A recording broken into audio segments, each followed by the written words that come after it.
how excited are you to be back again in Singapore competing so soon? I'm really excited. Especially during this whole coronavirus pandemic. I'm pretty grateful to be so active and fighting. Great. Can you tell us, in specifically what have you prepared, in line with your upcoming bout against such a legend in Shinya Aoki? Yeah, I mean, Aoki is a pretty unique fighter, a submission specialist. So uh, I just really being kind of positional in my grappling and a lot of it's such a unique matchup because he's a grappling specialist and just making sure that my positioning and my grappling is really on point. And if I were to get in any danger, make clean some type of submission defense, like armbar defense or some choke defenses or leg lock defenses, and then besides that, just making sure I stay committed to my own game, pace and pressure, and staying on him in his face. Great. We have the first question here from Asian Persuasion MMA. Leon Jennings asks, what was your decision? What was behind your decision to move down to lightweight?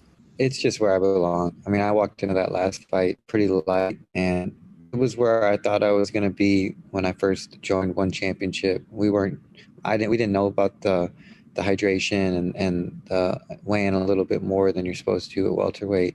So I can make 170 hydrated pretty easy, and it's what I wanted to do all along. I just kept winning at that higher weight, so we always thought a title shot was right around the corner, and I got that title shot and didn't come through, so it's time to move down. Speaking about that last fight, Singapore Strike Sports actually has a question. With your first loss in your MMA career, how did that affect you, and how did you prepare for this Friday? Coming off that fight. Yeah.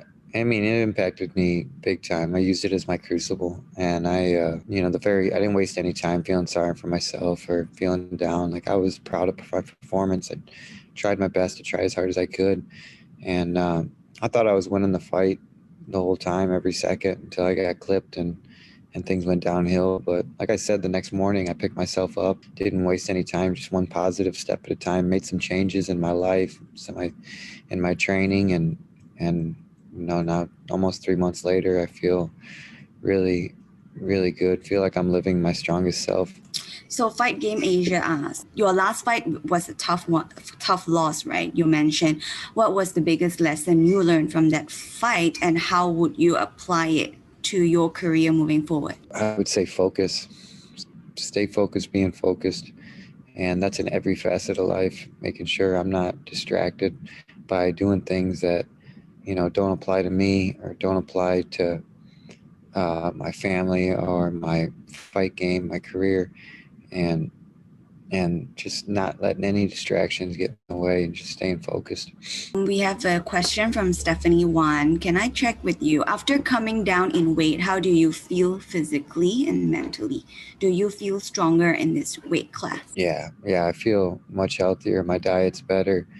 Can get my heart rate higher. My resting heart rate is lower. I think it's, my strength.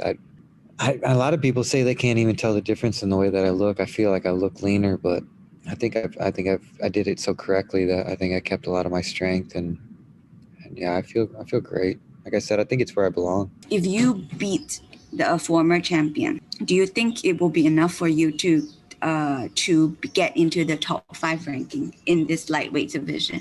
I'm not concerned too much about the rankings. I want the tough opponents. I want Christian Lee. I want Eddie Alvarez. I want Nasty Yukin. I want the tough fights. I want to learn. I want to grow, and I want another opportunity for the title fight. Singapore asks, what's your New Year resolution for 2021? I don't know.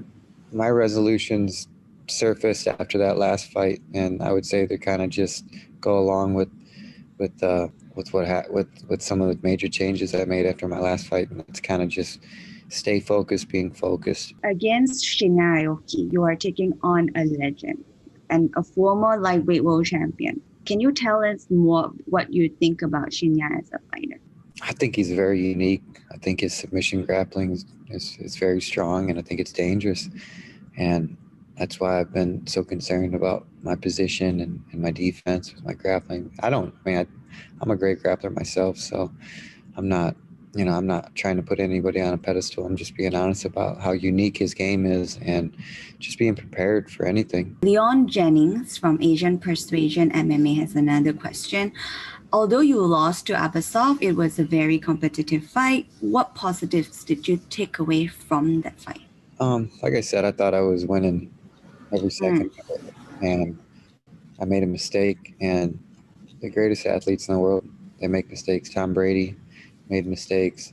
Russell Wilson makes mistakes. So it's just part of the game. I think being mature and understanding that stuff like that can happen, and understanding some of the distractions or some of the things that weren't working for me in my life during that period, trying to eliminate that, be stronger, continuing to grow. Fight Game Asia has a question. Do you think the best strategy for you in this fight will be to keep it standing, or are you confident to the ground?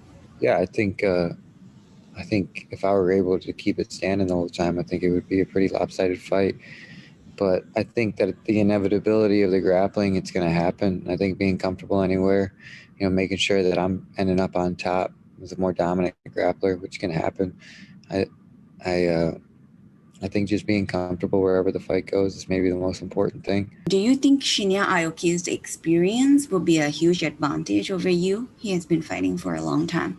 Yeah, he has been fighting for a long time, but most of my fights have gone the distance, and I feel like I have great experience, especially the gym that I train at, the lab. Benson Henderson's one of my main training partners.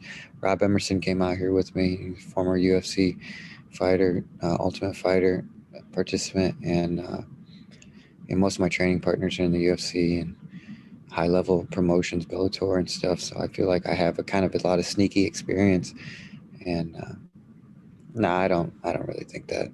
Great. One follow-up question from Fight Game Asia. Do you think you can finish him on the feet?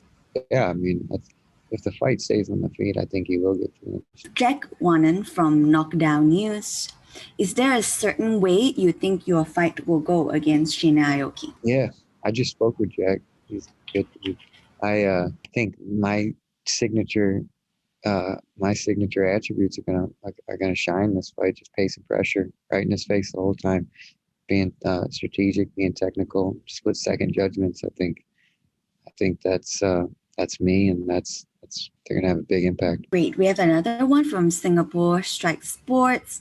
I actually think you spoke about this, but I'll still ask as well. With Shinya Aoki as a specialist in grappling and on ground, will you try to avoid, to be on the ground? I'm not gonna force the grappling at all, but it's inevitable. I mean, even in kickboxing where you can't grapple, the ref breaks you up in 2 seconds once you clinch.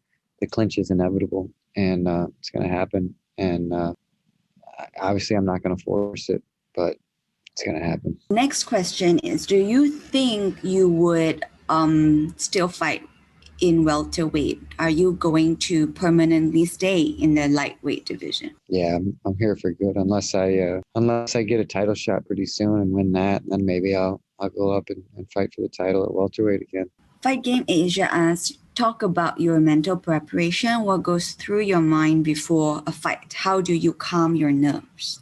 Yeah, mental preparation, and like you just said about how do you calm your nerves. Relaxation is one of the most important things in life. I think relaxation is the key to like healing. I think it's the key to happiness. I think it's the key to performance. I think just relaxation is so powerful, and my preparation to relax is kind of the same preparation I do every single day to get the most productivity, enjoyment out of every day that I can. Another question here. If you win this bout, who do you want to face next in the lightweight division? Lee, Nasty Yukin, or Alvarez, but honestly, it doesn't matter. I'm all Aoki right now. How far are you from a title shot in the lightweight division, do you think? I don't know. I don't think it really matters what I think. I think just take care of Aoki, and we'll talk to Rick, and we'll talk to one championship and see where we're at. Jack Wannan's next question. Do you feel there is added pressure because you are coming off a loss? No, I don't. I've lost so much in life. I mean, I know that was my first loss in MMA, but I bounced back pretty quick. You know, the next day I tried to take positive steps to get over that, and I don't feel any added pressure. Fight Game Asia asks, what kind of music do you listen to before fights to get amp? Why do you come out to The Cure's Just Like Heaven? That's my favorite song of all time. I think it's a really beautiful song. They weren't able to play it last time, so I hope they can play it this time. If not, I don't really get pumped. I'm pretty pumped every day. I'm excited and then grateful for the day and just for my health, and that kind of gets me pumped up. Or day, I don't really get any extra amp for a fight. To me, I think that's kind of counterproductive because it kind of tries to make the moment bigger than what it is. It's not. You know, I do this all the time, practice, and this, this is my 14th professional fight. I had about 20 amateur fights, so I just kind of keep it chill though with my music. I like Alice in Chains' 1996 Unplugged album. Probably been listening to that in my hotel room twice every day since I've been here. So final question for you is, without giving away your strategy, how do you think this fight will go? Can you give us an early prediction? Yeah, I'm gonna stay in his face with my pace and pressure because my endurance is special. Something I developed being competitive with Benson. Benson Henderson always had some of the greatest endurance MMA game, and just right away I knew that to keep up with him in the gym I'd have to develop that. So that's something that I kind of developed. And besides my pace and my pressure, I like to keep my hands and my legs on him, my striking, being positional in the clinch because he really likes to clinch. And if he gets in on my legs, because he's going to be forcing the grappling, so if he gets in on my legs, making sure my takedown defense is clean, always ending up with the grappling and the scrambles on top, just something that I'm pretty good at. And just keep fighting, keep pushing the pace because not a lot of people can keep up. Thank you so much, James, for joining us today, and good luck to you on Friday.